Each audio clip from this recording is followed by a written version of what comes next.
because this is going to be the decider match. Match point for Smart Omega. Or will Falcon Esports draw it out for a long drawn battle of a series? What Omega needs to do is win. Exactly, and I feel like that is what Omega will do, because you know why? Because they're so strong. Now we're gonna come into the game of Falcon going up against Smart Omega. I want to see the level of aggression. I want to see this Grok shine. I want to see this Grok pummel Omega to the ground.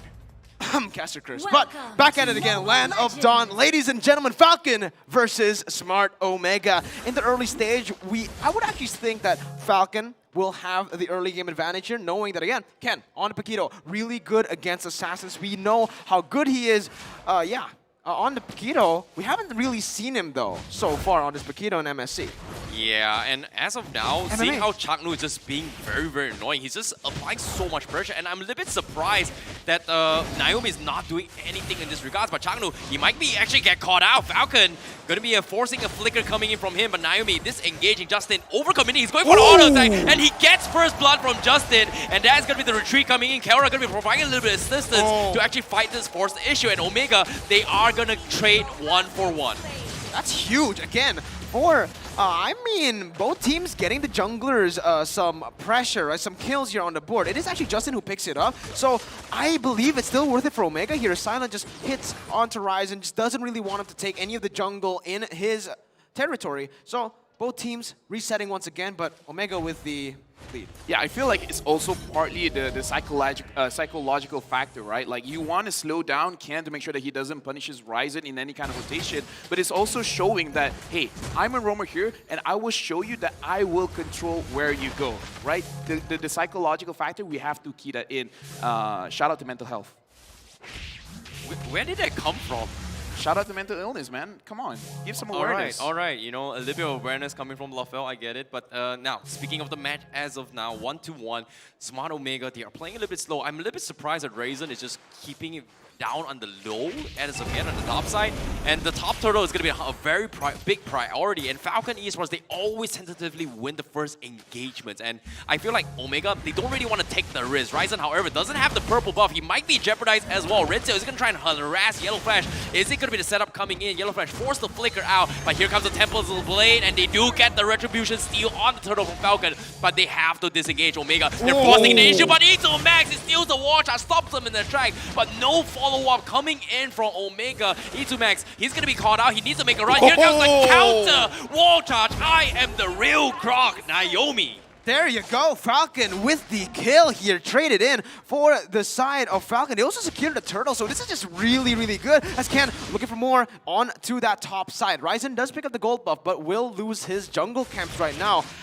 It's Falcon with the lead, but again, this is not where they're supposed to be comfortable with, right? 3,000 gold lead, that's the cap that they should be comfortable with, that they should be looking for as they try to put some pressure onto that gold lane.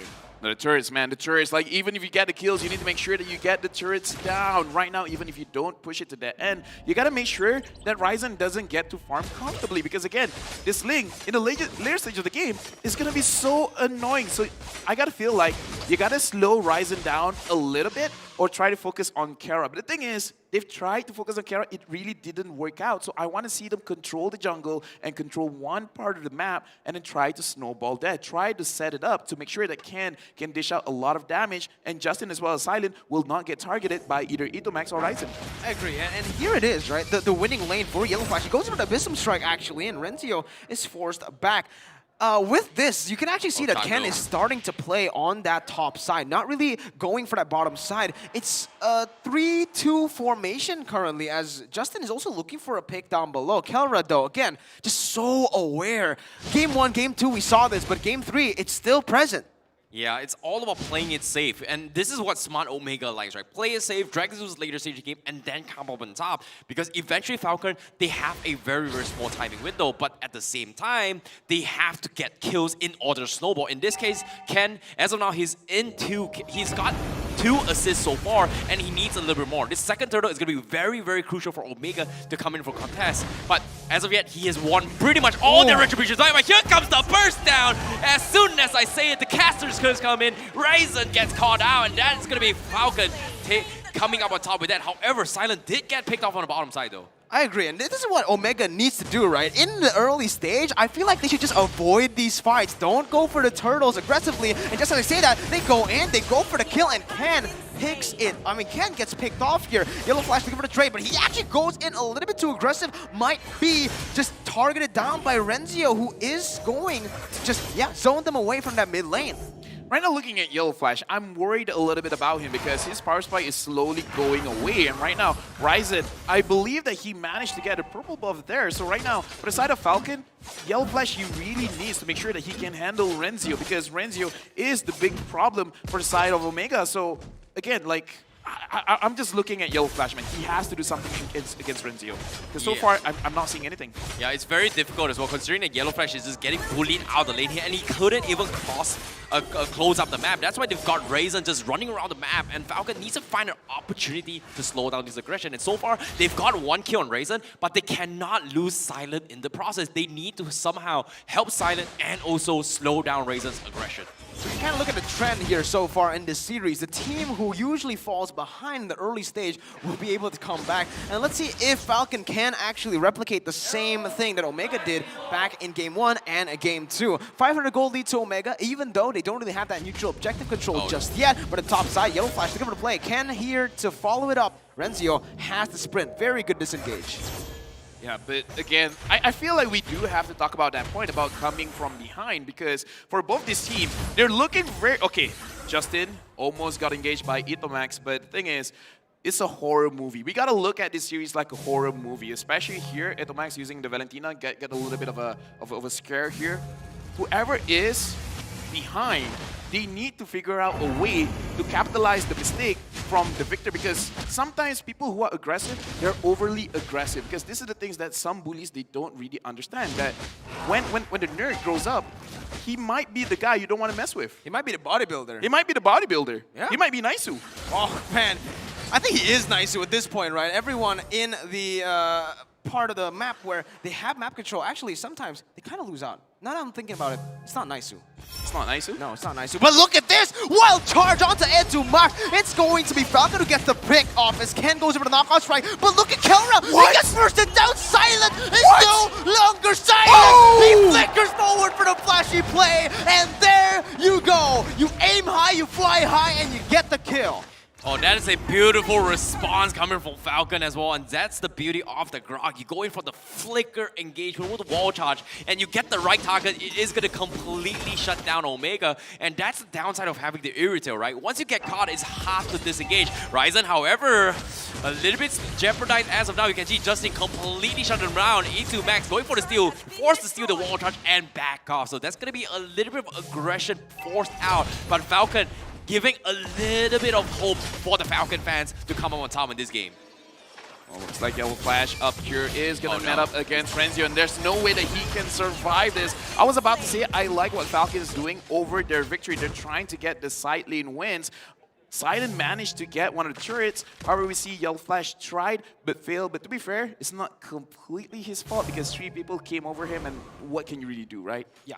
It's just going to be really, really hard right now for Falcon because, again, yes, they have the gold lead, they have the neutral objective control, but Omega, they're just stalling once again for Renzio, for Kelra this time around, and Kelra's on the Irithel. Looking at the compositions here, Irithel, when left alone, is going to be really, really dangerous, but Justin here going in for Chaknu. Chaknu trying to go for the re-engage here, maybe perhaps going for away the dragon, but he decides not to do that, not overcommitting. He knows that Falcon might be looking for something in the mid lane. Knockout strike by Ken, that's a lot of base damage coming through, but both teams just reset.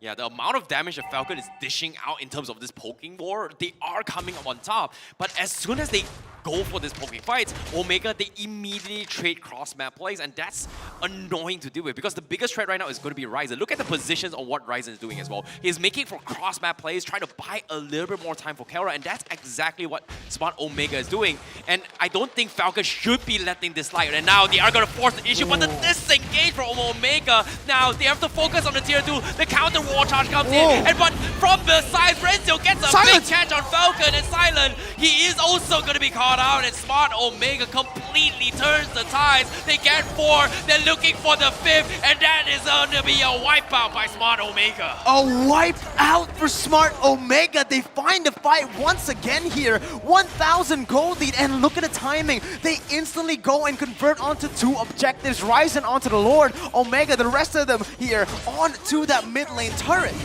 Omega, I just feel like they got like a tarot card reading because they anticipated the engage coming in from the side of Falcon because we saw how fast the disengage was. They were waiting, and once Naomi actually engaged, everyone disengaged, forcing Falcon to actually overextend. We're going to look at the replay, but look at all the reaction time coming in from the side of Omega. This is too fast. They knew exactly what was going to happen. Everyone disengaged, and look at the re-engage coming in from the side of Renzio, and then they instantly focus on to Silent. This was telegraphed. They knew what was going to happen. They were waiting for Falcon, so Falcon, unfortunately, they got baited out. They waited too long, in my opinion. I mean, they overextended is what I'm trying to say here. They got the mid lane turret. They took it away. Yes, Naomi got sacrificed, but that's a roamer. I feel like they should have just went back because of the timers again on that Lord. Lord was just so, it was like 5 seconds or 10 seconds from being up, and yet they decide to fight after burning their resources on trying to take the turret. Now, they're in the back seat. Again, Omega, they're the ones in control here. They're going to be able to push that Lord in, although it's very good defending from Falcon. I feel like it's just going to be really, really tough for them as Omega will just put on a show here and might just go for the base turrets. Well, A2 Max now going to be stealing the wall charge once again. However, Chaknu just got his anti-Kira, so Silence ultimate is going to have a little bit of a deficit later on in this team fight. So that's going to be a little bit of an uphill battle once again. However, if and only if Silent is able to get that pick off against A2 Max, or even maybe even Ryzen in the one-shot combo, that might be the saving grace for Falcon Esports. Right now, Omega, they're in prime position to close out the game, making it a 3-0. Looking at the players' goal right now, Ryzen, Renzio, as well as Kara have a lot of gold. Silent is not far off from Kara, but oh, look at this. What is Falcon doing? They're bunching up together. Make sure you guys don't say it too loud to make sure that the players don't know what's going on. Just whisper. Just whisper. Well, it seems like they've shown their hands, and Chagnu was able to scout things out, so they do have a rough idea what Falcon is trying to do. But the same can be said for Omega as well. Look at this. They're just waiting for the right opportunity. Ryzen is trying to play those kind of cross-map plays, but it seems like it all comes down to this next Lord fight. 60 seconds of waiting game, and they're not even shoving the lane. They just don't want to give the economy into its Falcon's favor. But before that, let's take a look at the quick items before the next fight begins. Yeah, let's take a look at the items here. We see that, actually, I thought that Ken would go for like a tankier build here. He actually went for literally all offense with the War Axe. That's a lot of penetration, actually. Yeah, a lot of penetration is really good to make sure that Ryzen cannot do anything. Make sure he gets a lot of pain, and then he will feel the pain back in his own base. But the thing is, I kind of feel like for side of Ken, he needs a Bloodless Axe because you can dish out the damage, but you need to take the damage. That is a fighter kind of mindset. It doesn't matter how much I deal, it's how much I receive, and then still get back up because you gotta be tanky. You gotta be, how the Malay say, you gotta be keras, you know? You gotta be hard enough to actually dish out the damage and take the damage. Yeah. That's the thing, right? Being hard is the secret to success and making people happy, man. Sustain. It's all about sustains and making sure that your backlines are all the way safe and sound. Well, they actually, Yellow Flash there, jumping in with the conceal, was looking for the back lines there, was looking to just engage from behind, but Omega, well, as you said, they were glass. Yeah, no, Omega see it coming. Renzio is hoping for someone to engage onto it, but Naomi engages onto Kara, and Kara got popped off. There you go. That's going to be actually Ryzen picking it up with the Tempest of Blades. He gets the Retribution. That's going to be getting over to not connecting onto anyone. Justin on characteristic as Silent goes in on the chocolate in the back lines. 1 for 1. And the Lord goes over again towards the side of Omega. They lose out on another Lord fight. They get the pick, but I don't think it's going to be enough here. Oh, that was huge coming from Falcon Esports. They needed that kill on those Kara. It was good, but unfortunately, they also needed not just Kara, they needed the Lord on top of it all. So this is going to put them back once again. But Smart Omega, they're not, I would say it's not over yet for them. It's not a big deal. They've lose Kara one time, but with this Lord pressure, they can look to jeopardize inhibitors for this next fight. Renzio is trying his best to close out the game, but Falcon, they need to make another play like that. They need to catch Kara or Ryzen in this process. How do they do that? That's the big question here. How do they find that opening? Because Omega, sure, yeah, Kelra was up there, was open for an engage for the side of Falcon, but they had to burn these resources, the battle spells coming in. Now that the battle spell is on cooldown for Naomi, Omega knows this, and they can actually go for the punish here. Chaknu, very, very aggressive into the enemy base. Falcon trying to defend, goes on to that top side as Yellow Flash and Justin tries to micromanage the minion waves in the mid lane. Ryzen just dealing the damage, Finch poisons away. They're slowly but surely poking these turrets down, sieging it down, and it's working. Because when they get this down, it's going to be the perfect timing for that Omega timer to pop. Beautiful, beautiful defense as well. Even though it's 1 HP on the inhibitor, even though it's pretty much done and dusted, they tried their best to defend against this to make sure that they do not give enhanced minion onto a Smart Omega. Even though Smart Omega can look to try and backdoor this, it's just not worth taking the risk considering how quick of a reaction that Falcon Esports can look to punish. Arguably, having Beatrix or Omega would have helped them in this situation, but in this case, it's not. You know, Falcon, they are going to be able to punish it, especially with a wall charge coming with the Grok. Stay on the items right now because we see Ken finally having the Bloodless Axe. And the thing is, for the side of Omega, it's only Esmeralda having the Dominance Ice. So as long as he can avoid the Esmeralda, he can actually do a lot of damage. Yeah, and here you can really see, right? Chaknu is just opening up the map really, really well. He gets walled off, but he is a Cho. He has a lot of these dashes. The mobilities provide. Oh, the mobility is just so good. Even then, when they were able to wall Chaknu down, it's them who were zoned away from their own purple buff. And Omega, they just pick it up for free. That's a purple buff uncontested by Falcon. Ooh, difficult times, but Falcon Esports, it's not over yet. They need the Houseclaw up on silent later on, especially due with this Blade Armor defense. But the question remains, they have a solution for Kelra. Oh, Kelra, he got the Houseclaw, but who is going to be in charge on making sure that Ryzen that doesn't get out of control? Because eventually, it's either Ryzen or Kelra that needs to be taken out. And so far, it's been very, very difficult. Look at the cross-map plays coming in. But on the bottom side, Falcon Esports, they are going to make a attempt and they are going to get a kill on Renzio. This is huge. However, on the top side, Ryzen is going to go for the backdoor and take the top inhibitor. Yeah, and because of that now, Falcon, they're scrambled positioning-wise, and Justin, he's all alone. Ryzen reads it perfectly, and Justin will fall. Chaknu with the Jikundo finding it, and into Max. What was that? He dashes through the wall, and that was just such a clean steal and read from Omega. Oh, from behind, Ken looking for the combo. He almost missed it. Kelra does have the Houseclaw. Is going to try and go for the Jeopardy. He does have the ultimate available, so that's a big ultimate taken out of his equation. However, the Lord is going to be the bigger picture as of yet. Justin is 20 seconds on the sideline. Silent, however, looking for the prime position, but it's just so very risky considering that Chaknu still has the Way of the Dragon. Dude, this dance around the Lord is super stressful, man. Justin is up, Ryzen, as well as Renzio is up. It looked like Omega, they have prime position. Are they actually going for a fight? Look for Chaknu. Chaknu is invisible. He's looking for a target, but he has not found anyone just yet. Oh, it's going to be Yellow Flash dashing in. Chaknu finds Silent. He kicks them back, and the engage just pops there. It's going to be Ryzen jumping again. Justin trying to find the picks, but will not be able to. Kelra picks up a double. Ryzen wants his own. He jumps into Justin. He goes for it, and Renzio is the one who takes the double. One shot Omega. They're looking for the end now. 20 seconds on the death timers. Naomi will not be here to defend. Omega with a 10,000 gold lead. 17 minutes in. Just perfectly timed for that Omega timer to tick. 3-0. A clean sweep for Smart Omega. GG, well played to Smart Omega. Their tournament lives progress here at the MSC, and they will be facing off against RSGPH later on. What a performance, what a dominant one indeed. 3-0 against Falcon Esports. I didn't expect it. I'm going to be honest now. Falcon, they were so